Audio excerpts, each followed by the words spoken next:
A very good evening and welcome to this Sunday's edition of News First Weekend, coming to you live from our News First studios in Colombo. I'm Arundhati Mudanayaka. Let's take a look at the stories making headlines this evening. Father and two of his daughters drowned while holidaying in Kirinda. Mother in serious condition.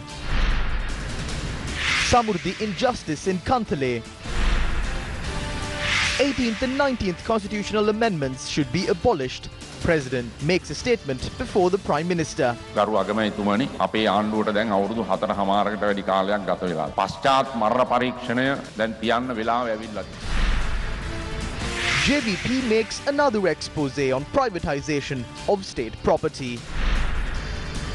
Indian captain Virat Kohli fined for aggressive appealing.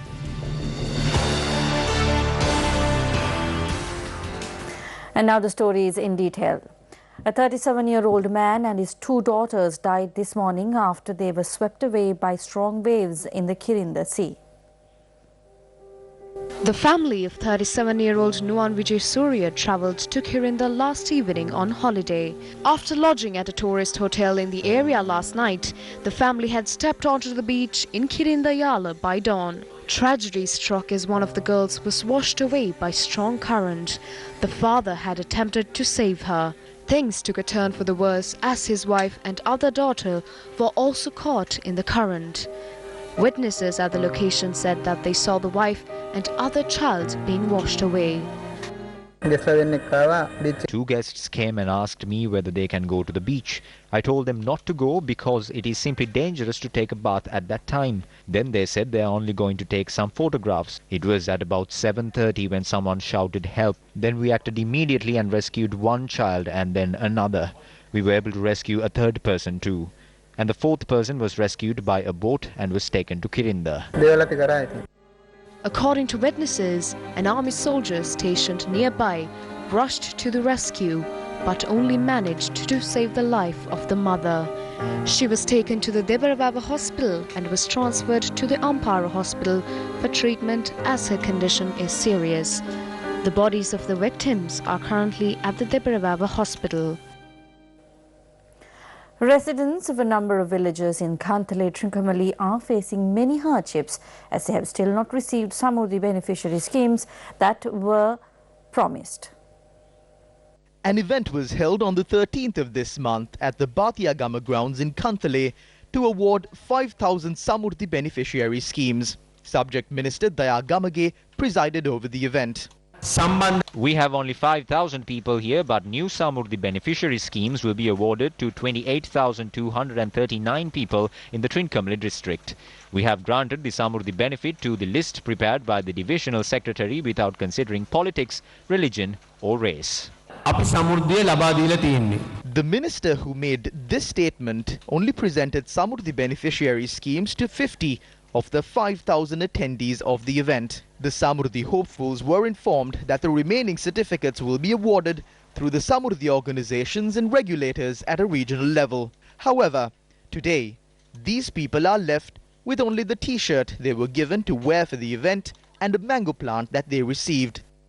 අපිට පොතක් හදන්නකෝ අපි පොත හැදුවා සමුද්‍ර මුන්දරේ දෙනවම කියලා එතනදි කිව්වා වා අඹ පැලයක් දීලා අපි ගෙදර එව්වා ගම්මාන සමිතිය තිබ්බා සමිතියේදී අපි 22කට තිබ්බ සමුද්‍රයෙන් 11කට සමුද්‍රය කපලා එහෙන් බස් දුන්නා අපට යන්න ඊට පස්සේ අපි ඒ බස් වල කොට වෙලා ගියායි ඒ අවුවෙත් ඉඳලා ඉතින් සමුද්‍රය අපිට දෙනවා කිව්වා සමුද්‍රය එහෙන් දුන්නේ නැහැ අපි අම්මා තාත්තලා සහෝදර දෙරම UMP ඉතින් ඒ වගේ UMP ට වැඩ කරන අයට සමුද්‍රයක් කපනවා එන ආධාරයක් කපනවා මගේ මහත්තයා මට අවුරුදු 33ක් වෙනවා මට කිසිම ආධාරයක් හම්බෙලා නැහැ ඇවිල්ලා බලනකොට තිබ්බේ නැහැ කිව්වා මට කච්චේරියෙන් කපලා තියෙන්නේ කිව්වා මම මේ සමිතිය පටන් ගත්ත දවසේ ඉඳන් මේ සමිතියට ගියා මම මේකට සල්ලි බැඳලා තියෙනවා මගේ සමුද්‍රි කාඩ් එක කැපුවා කියන්නේ මට හරි හිතේ වේදනා මේ අපි වාගේ අහිංසක දුප්පත් මිනිසුන්ට මේ වාගේ අපේ ඇස් වලින් කඳුළු හයනකොට ඔය කට්ටියට ඡන්ද නෙවෙයි එන ගන්න ඕන අපිට මේ සමුද්‍රි හදලා දෙන්න මට ළමයා ඉස්කෝලේවත් අරින්න විදියක් නැහැ ආද හරියට නැහැ නේ ළමයාට මේ උයා ඉස්කෝලේ මේ කැම එක ගෙනියන්න නැතිද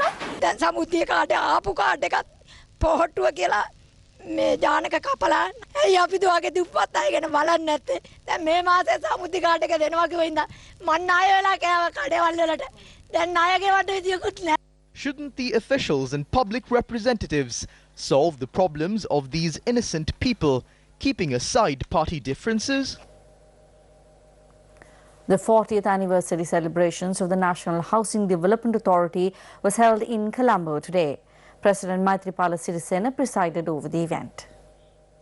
The event was also organized in line with the 95th birth anniversary of late President Ranasinghe Premadasa, who was the founder of the National Housing Development Authority. Prime Minister Ranil Wickremesinghe and Deputy Leader of the United National Party, Minister of Housing and Construction Sajith Premadasa were also present at the event.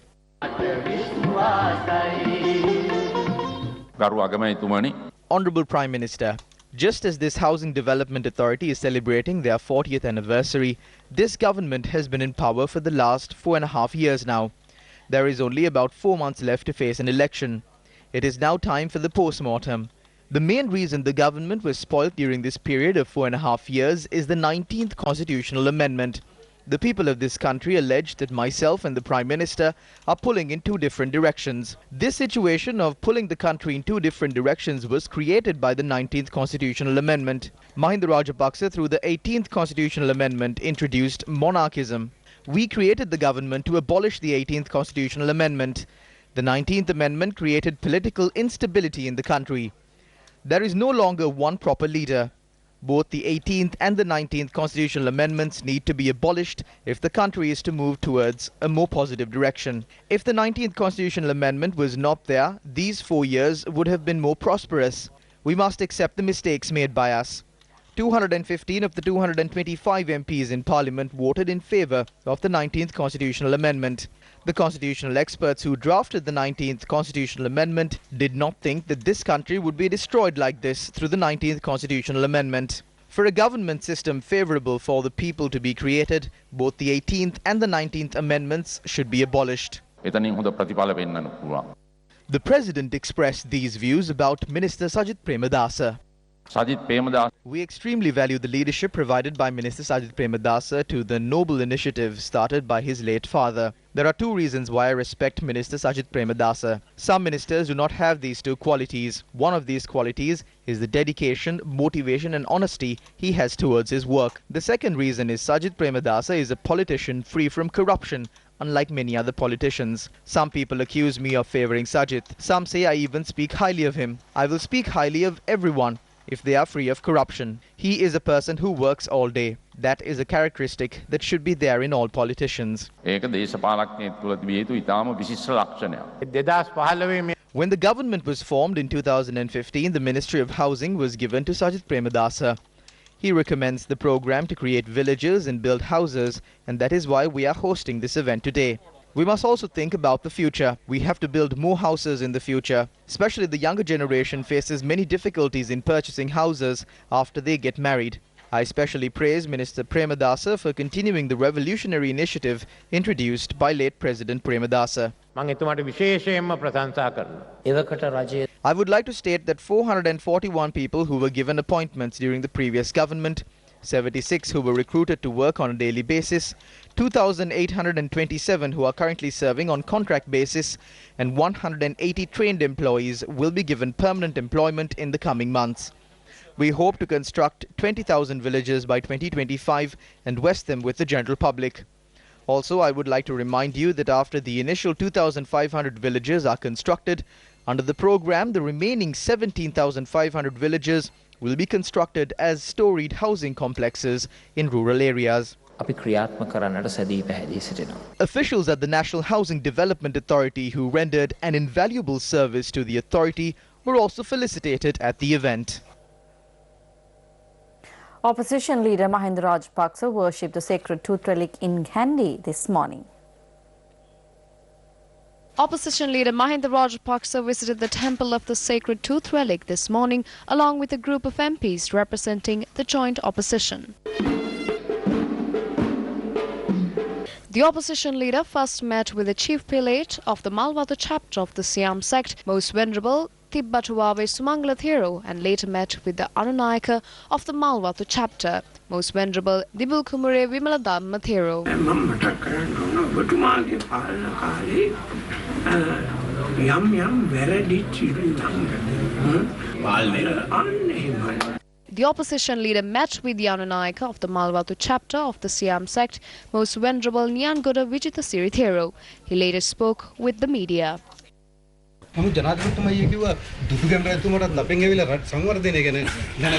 ජනාධිපතිතුමා මේ වගේ කතාවක් කියන්නේ අගමැතිතුමා දෙයියන්ගේ පිටයි අපිට පේනෝනේ යාගේ සංවර්ධනය දැක්කම ඉදිරි මැතිවරණ පිළිබඳ කොහොමද ජය අපි කිසි ප්‍රශ්නයක් නැහැ අපි සියලු දෙනා එකතුව ඒක අපේක්ෂකයෙක් ඉදිරිපත් කරනවා දිනන අපේක්ෂකයෙක් ඉදිරිපත් කරනවා රට ජනතාවට ආදරය කරන නායකයෙක් අපි සොයනවා කියලා ඉදිරිපත් කරනවා සෝරලා ඉවරයි සර් තාම නැහැ. While speaking in Valimada today, parliamentarian Kumar Welgama had this to say on various views that are being expressed about the presidential nominee of the Podujana Peramuna. කණ්ඩායමක් කියනවා 11 වෙනිදා මහින්ද රාජපක්ෂ හිටපු ජනාධිපතිතුමා අපේක්ෂකයා හෙළි කරනවා කියලා. ඒතර වාසුදේව නානායක්කාර මන්ත්‍රීතුමා කියනවා කිසිම වැඩ පිළිවෙලක් නැහැ අපේක්ෂකකුත් නම් කරලා නැහැ සන්දානයකුත් ඇති කරලා නැහැ. තව මේක අරාජිකයි කියලා. ඒක ඔබතුමා මොකද්ද කියන්නේ? I know that there is a program, but I'm still an SLF peer.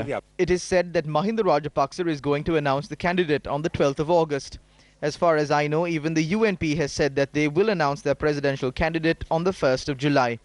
If they announce their candidate then, it would be good. Someone told me that Rohan Pallewatha is also going to contest. So will Nagananda. There will be others who would join the parade too. Nagananda මහත්තයාත් ඉල්ලනවා කියලා තියෙනවා. ඉතින් තවත් කට්ටිය එක්කව වෙයි ඔය පෙරහැරට. ඒතකොට දැන් පක්ෂයක් සාකච්ඡා කරලා නේද අපේක්ෂකයන් නම් කරන්නේ මහින්ද මහත්තයා හිතුමත් එක්ක. අපිත් එක්ක තාම සාකච්ඡා කරේ නැහැ කිව්වේ. They have not discussed this with us. We have not been told either. But I believe that they will reach a good decision. ඒක තාම සාකච්ඡා කරේ නැහැ කිව්වේ. පරිදිලාව ගෝඨාභය රාජපක්ෂ මහත්තයා අපේක්ෂකයා කරුත් ඔබතුමා සහාය. ඔබතුමා අහපු විදිහටත් මම බය වුණා. Gotabaya. I got scared for the way you asked me that question. Gotabaya, isn't that what you asked? Then I will also be scared. I too have fear. I will not discuss about him now. He is not well. He is in hospital in Singapore. එතුමා අසනීපෙන් ඉන්නේ ඉස්පිරිතාලේ සිංගප්පූරුවේ. අපේක්ෂකයා කවුරු වේද? මම ඒක දන්නේ නැහැ මං. I do not know that. I can make a prediction but would not do it yet. I think a man who wears the sarong and shirt will come forward. රෙද්ද බැනියන මිනිහෙක් ඒ ඉස්සරහට. සමෘද්ධිය දෙනකොට දැන් ලසම් මට්ටමේ ලේඛන හදලා තියෙනවා. නමුත් මේ ලේඛනවල පළවෙනි දෙවෙනි වගේ නම් නැහැ. නමුත් මැද නම් වලට තියෙනවා. මට එක පැත්තකට විතරක් ඇඟිල්ල දික් කරා. I cannot point a finger at one side because even when we gave the Samurdhi during our regime, when considering the procedure followed in giving the Samurdhi during our time, I cannot point a finger at another. එහෙම ඇඟිල්ල දික් කරන්න බෑ කියන එකත් කියන්න ඕන. Minister Patali Champikaranawaka attended an event held in Caspava today. Minister of Megapolis and Western Development Patali Champikaranawaka declared open his Caspava office for the Urban Revitalization Consultancy and Coordinating Office. දේශපාලනමය වශයෙන් ඉදිරි මාස 4-5 බලගතු වෙනස් වීම ඇති වෙන්න නියමිත.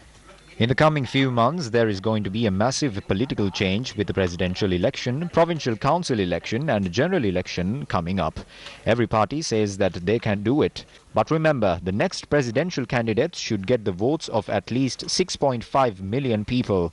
Some people have already become presidents, but no one has 6.5 million votes. Today we cannot allow for certain families to discuss while they are having dinner and appoint the president, finance minister and foreign minister of the country. Also, a small group of friends cannot discuss and appoint the next finance minister and the next foreign minister. We must strive to build a country that operates on meritocracy.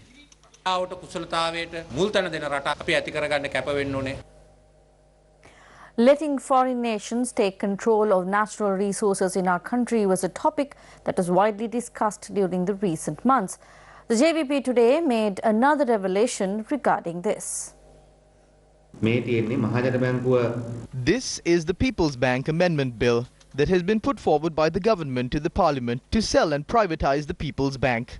This is a condition set by the IMF to sell the People's Bank and the Bank of Ceylon. This government is carrying out their selling by deceiving the people. As per the 1961 People's Bank Act, when major financial decisions are reached, in addition to the head of the bank, in addition to the approval of the board of directors of the bank, and in addition to the approval of the minister, it has been made compulsory to receive the approval of the monetary board and they should obtain consultancy from the Monetary Board. As per the draft bill, the clause that would require the approval of the Monetary Board has been taken off. The minister and the chairman appointed by the minister can do this. The next point is that the minister has taken over the power of issuing shares.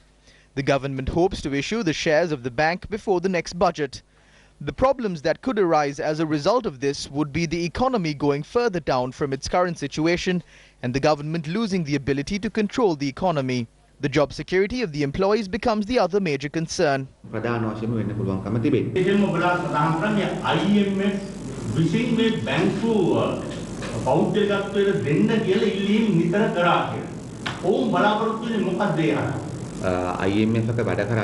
IMF works with powerful nations in the world like the United States, European countries, France, Germany and England. It works based on the economic wants of these nations. When the state institutions are crippled in countries like ours, those international companies and foreign nations have an opening. That is one side. The other is that we take loans and they take our natural resources for very cheap values. They have obtained many state enterprises in this manner. Countries like the United States, Germany and England cannot pressure Sri Lanka, so they have created organizations like the IMF to do this.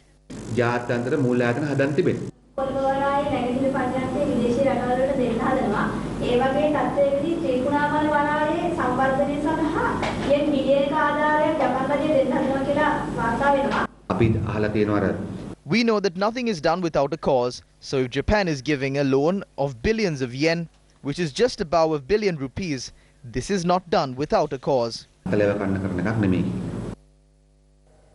Here are some of the views that were expressed regarding the decision by the Special Parliamentary Committee probing the April 21st attacks to summon the President and the Prime Minister to testify before the committee. This Special Parliamentary Committee has become a joke. We saw media reporting that Prime Minister Ranil Wickremesinghe will be testifying before the committee soon. We saw how the Prime Minister went and testified before the commission investigating the central bank bond scam. They made it a big deal that the Prime Minister also testified before the Bond Commission. First, he wrote his testimony and sent it to the commission. And according to this, the Attorney General asked a few selected questions from the Prime Minister and then sent him home. Prime Minister Ranil Wickremesinghe testifying before the committee is completely an act. I would like to say one thing.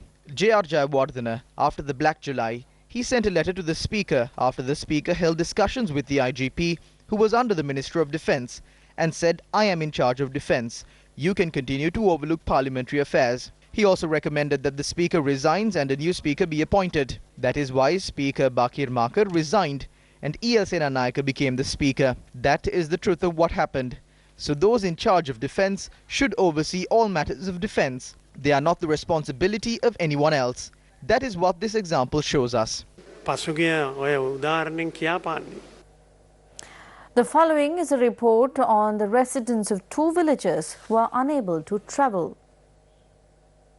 The Putlamanradapura road is a well-constructed carpet road from the 7th mile post to Mailamkulama, Thevanuvara, Tabbova. This is a shoe bridge constructed on the road.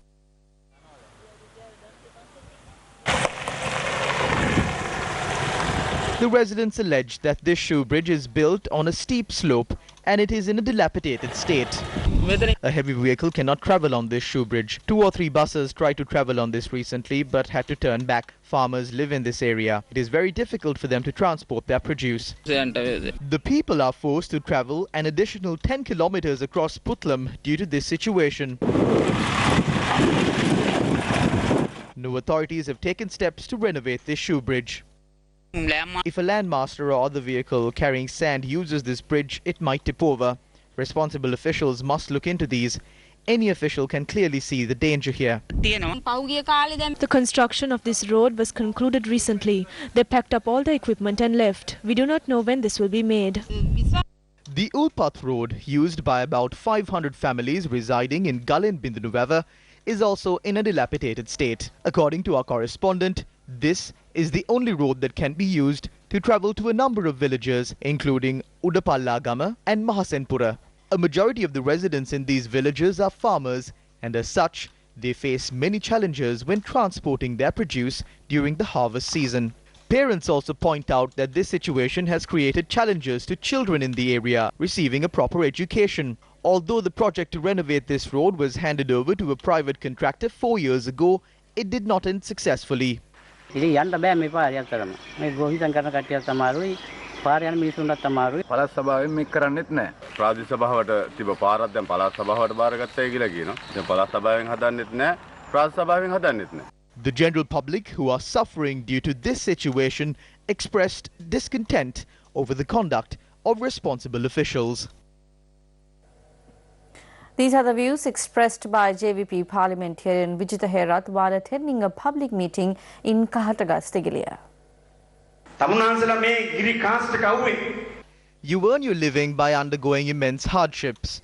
Then you deposit your hard-earned money, 1,000 rupees or 500 rupees in state banks. Then all this money finally ends up at the central bank. It is this money that was robbed by Arjuna Mahendran. 110 billion rupees was robbed. They were not called before the police. He is a great thief, attired in tie and a jacket. He is Prime Minister Ranil Wickremesinghe's best friend. The best friends robbed it together.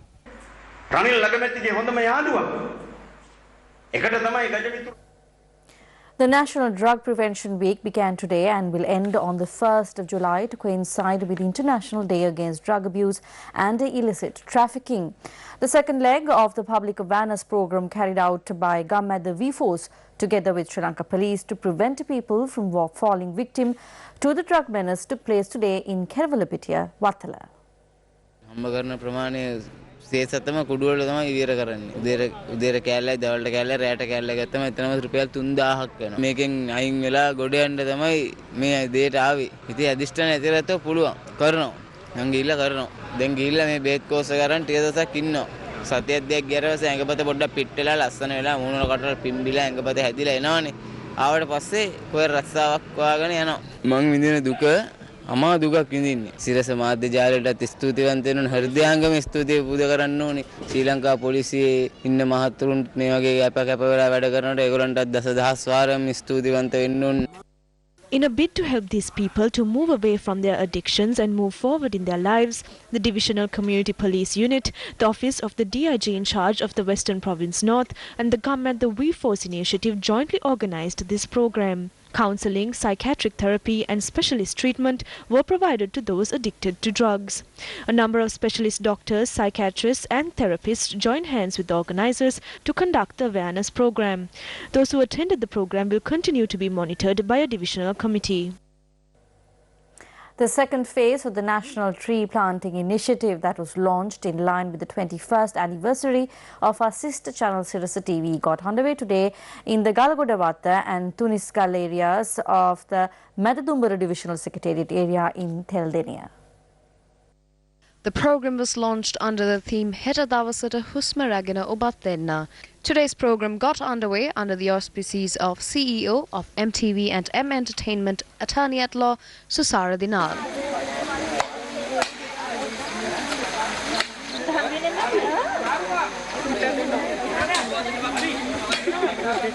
Trees were planted in an area of over 3 acres, which is considered catchment areas of Galagodavatta and Tuniskal areas of Madadumbara, Theldenia. A group including Sirasa TV staff, area residents, university professionals and officials of the Madadumbara Divisional Secretariat attended the event. You're with News First, and up next is a look at Action TV.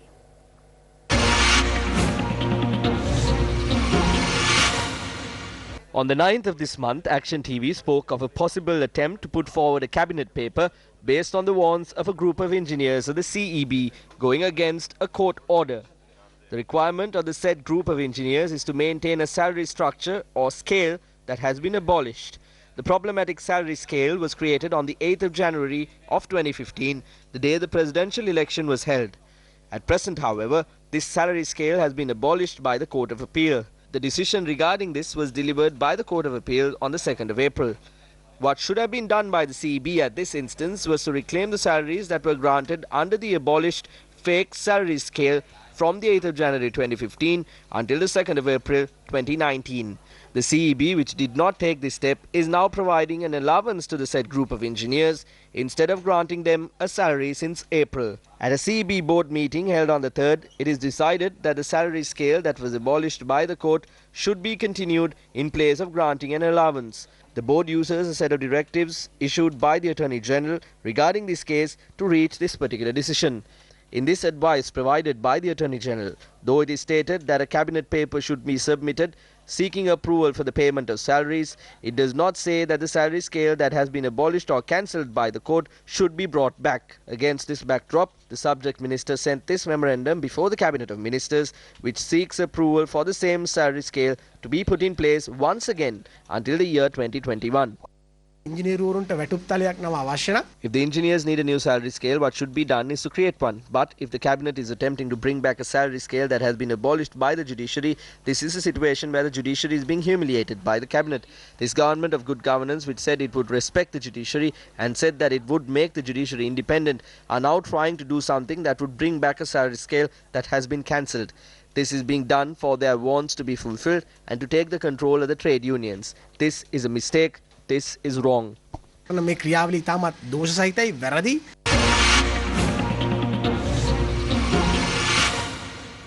1990 Suez Harrier ambulance service was introduced in the Eastern Province today. Accordingly, this ambulance service is in operation in all 9 provinces of the island. As per request of Non-Cabinet Minister of Economic Reforms and Public Distribution, Dr. Harsha De Silva, the 1990 ambulance service, which is donated from the Indian government, will be in operation in the Eastern Province. The ceremonial handing over of the ambulance took place at the Ampara Urban Council Hall yesterday.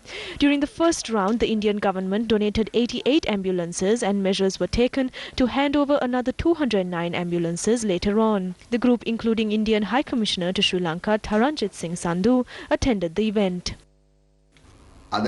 Today is one of the most happiest days in my political life. We were able to do something. Although they said we couldn't, although they pelted stones at us and tried to destroy our image, we are handing over something important to this country today. As our Prime Minister said during the launch of emergency ambulance service island-wide last year, it is not a coincidence that the first responder service is being set up with the assistance from India.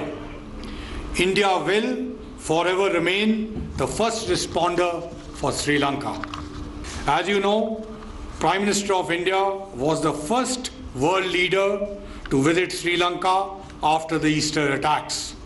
It was a solidarity visit to underline to you and the world that India is with Sri Lanka in these difficult times. Former Director of Bank Supervision of the Central Bank of Sri Lanka, John Munasinghe, passed away last night. Here we go. Miss Joan Munasinghe is here, right here with us. Good evening to you. And Joan Munasinghe, the retired central banker and author, has sadly passed away. Mrs. Joan Munasinghe was the wife of the late Anil Munasinghe, who was a one-time Deputy Speaker and Minister of Transport. She is the mother of a son and a daughter. In an illustrious banking career, Mrs. Munasinghe undertook an assignment under the government of Brunei as an advisor for banking in 2007 for a period of 5 years. One of her lasting legacies to the people of Brunei was that she was responsible for setting up a banking regulatory arm in the Sultanate of Brunei. Joan was a voracious author of financial matters impacting on the state of the economy and the people of Sri Lanka. And Mrs. Munasinghe was particularly vocal about the unbearably high interest rates, mainly at the microfinance level. Joan Munasinghe articulated a necessity for legislation to control the microfinance interest rates and promoted the cause of responsible lending. She was a frequent guest on several Newsfirst programs promoting these causes. Final rites will be held on the 25th of June at 9:30 a.m. at A. Freeman's in Barella. Before we take a look at your sports news for tonight, we direct your attention once again to the statement made by President Maithripala Sirisena in Colombo today.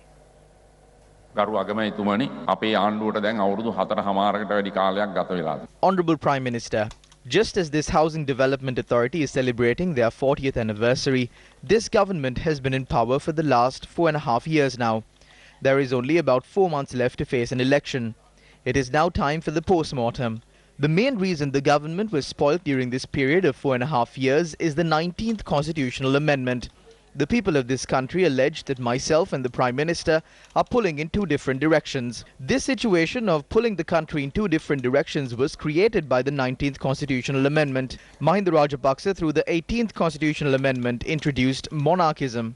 We created the government to abolish the 18th constitutional amendment. The 19th amendment created political instability in the country. There is no longer one proper leader. Both the 18th and the 19th constitutional amendments need to be abolished if the country is to move towards a more positive direction. If the 19th constitutional amendment was not there, these 4 years would have been more prosperous. We must accept the mistakes made by us.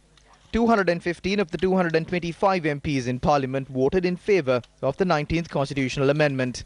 The constitutional experts who drafted the 19th constitutional amendment did not think that this country would be destroyed like this through the 19th constitutional amendment. For a government system favourable for the people to be created, both the 18th and the 19th amendments should be abolished. 19වෙනි සංශෝධනය ඇති නුණා නම් මේ අවුරුදු 4.5 මීට වඩා විශිෂ්ට ජයග්‍රාහී සිව්වසරක්. ඒක නිසා අපි පිළිගන්න ඕනේ අපි අතින් වෙලා තියෙන වැරදි මොනවද කියලා. Moving on to sports news now, Virat Kohli has been fined 25% of his match fee for excessive appealing in Saturday's tennis World Cup contest against Afghanistan.